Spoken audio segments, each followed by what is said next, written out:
विचार करा, जर मी तुम्हाला असं सांगितलं की एका मुस्लिम देशाने चक्क पाकिस्तानचा आंतरराष्ट्रीय मंचावर अपमान केला होता आणि तेही फक्त भारताला वाचवण्यासाठी, तर तुमचा विश्वास बसेल का? कदाचित नाही. पण आज आपण जे मध्य पूर्वेतील राजकारणात इराण आणि पाकिस्तानचे तणावपूर्ण संबंध पाहतोय, त्याची खरी ठिणगी ही 1994 सालीच पडली होती. पण मग 1994 साली इराणने भारतासाठी पाकिस्तानशी नेमका कसा पंगा घेतला आणि एका भयंकर संकटातून इराणने भारताला कसं वाचवलं? आज आपण हीच पडद्यामागची अत्यंत रंजक आणि थरारक कूटनीती सोप्या शब्दात समजून घेणार आहोत. 1990चं दशक होतं. भारतासाठी हा काळ अत्यंत नाजूक होता. एकीकडे आपण 1991च्या भयंकर आर्थिक संकटातून नुकतेच सावरत होतो आणि दुसरीकडे काश्मीरमध्ये दहशतवाद हा अक्षरशः शिगेला पोहोचला होता.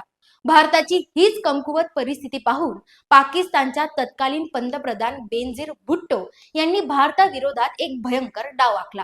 त्यांना वाटलं, भारताला आंतरराष्ट्रीय पातळीवर एकटं पाडण्याची हीच ती योग्य वेळ आहे. मार्च 1994. ठिकाण होतं स्वित्झर्लंड मधील जिनिव्हा. इथं संयुक्त राष्ट्र मानवाधिकार आयोगाची बैठक सुरू होती. त्या बैठकीत पाकिस्तानने भारताविरुद्ध एक ठराव मांडला. तो ठराव असा होता की भारत हा काश्मीरमध्ये मानवाधिकारांचं उल्लंघन करतोय. हा ठराव साधा सुद्धा नव्हता. जर हा ठराव मंजूर झाला असता तर हे प्रकरण संयुक्त राष्ट्रांच्या सुरक्षा परिषदेत सुद्धा गेलं असतं आणि भारतावर अतिशय कडक आर्थिक निर्बंध लादले गेले असते. आपल्या नुकत्याच सावरत असलेल्या अर्थव्यवस्थेसाठी भारताला तो एक मृत्यूचा झटकाच ठरला असता. त्यावेळी पाकिस्तानला ऑर्गनायझेशन ऑफ इस्लामिक कोऑपरेशनच्या सर्व मुस्लिम देशांचा पाठिंबा होता. त्यामुळे हा ठराव पास होणं हे जवळपास निश्चित मानलं जात होतं. तेव्हा भारतात काँग्रेसची सत्ता होती. भारताचे तत्कालीन पंतप्रधान पी.व्ही. नरसिंह राव यांच्या समोर हे मोठं आव्हान होतं. पण त्यांनी एक असा निर्णय घेतला ज्याने संपूर्ण जग थक्क झालं.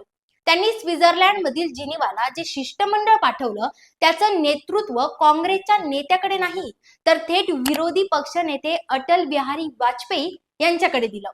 या टीम मध्ये सलमान खुर्शीद आणि फारुख अब्दुल्ला हे देखील होते. नरसिंह राव यांचा जगाला एक स्पष्ट संदेश होता की आमच्यात कितीही राजकीय मतभेद असले तरी देशाच्या सुरक्षेच्या प्रश्नांवर सत्ताधारी आणि विरोधक एक आहेत. पण राव यांना माहित होतं की फक्त जिनिव्हामध्ये भाषण देऊन चालणार नाही. हा ठराव इतक्यावर थांबणार नाही.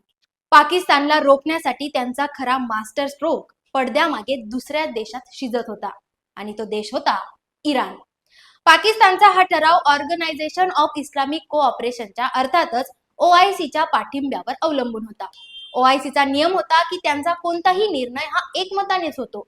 नरसिंह राव यांनी अचूक ओळखलं की जर OIC मधील एकाही वजनदार देशाने विरोध केला तर पाकिस्तानचा डाव फसेल. राव यांनी भारताचे तत्कालीन परराष्ट्र मंत्री दिनेश सिंग यांना थेट इराणला पाठवण्याचा निर्णय घेतला. विशेष म्हणजे दिनेश सिंग त्यावेळी खूप आजारी होते आणि व्हीलचेअरवर होते. तरीही एका विशेष विमानाने ते इराणची राजधानी तेहरानला पोहोचले. त्यांनी इराणचे राष्ट्राध्यक्ष रफसंजानी यांची भेट घेतली आणि त्यांना भारताची परिस्थिती ही व्यवस्थितरित्या समजावून सांगितली. आता येतो या स्टोरीचा खरा क्लायमॅक्स. जिनिव्हामध्ये मतदानाचा दिवस जवळ आला होता. पाकिस्तान विजयाच्या आनंदात होता. पण अचानकच इराणच्या राजदूताने उभं राहून एक घोषणा केली. इराणने स्पष्ट केलं की भारत आणि पाकिस्तान हे दोन्ही देश आमचे मित्र देश आहेत. काश्मीर हा त्यांचा द्विपक्षीय प्रश्न आहे. त्यामुळे आम्ही या ठरावाला पाठिंबा देऊ शकत नाही. इराणने ऐनवेळी पाठिंबा काढल्यामुळे OIC मध्ये फूट पडली. पाकिस्तानकडे पुरेसे मत उरले नाहीत. आपला आंतरराष्ट्रीय मंचावर पराभव होईल आणि इज्जत जाईल या भीतीने मतदानाच्या काही तास आधीच पाकिस्तानला स्वतःहून आपला ठराव गुपचूपपणे मागे घ्यावा लागला. पाकिस्तानसाठी हा एक प्रचंड मोठा राजनैतिक धक्का होता. पाकिस्तानने इराणवर पाठीत खंजीर खुपसल्याचा आरोप केला होता.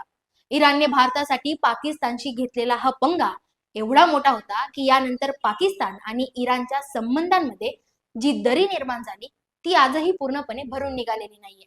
दुसरीकडे पंतप्रधान नरसिंह राव यांची कूटनीती आणि अटल बिहारी वाजपेयी यांचं नेतृत्व यामुळे भारतावरील एक अत्यंत मोठं आणि भयंकर संकट हे टळलं होतं. पण एक गोष्ट लक्षात आली का? या घटनेतून नेमकं काय सिद्ध झालं? तर आंतरराष्ट्रीय राजकारणात कोणीही कायमचा मित्र किंवा शत्रू नसतो.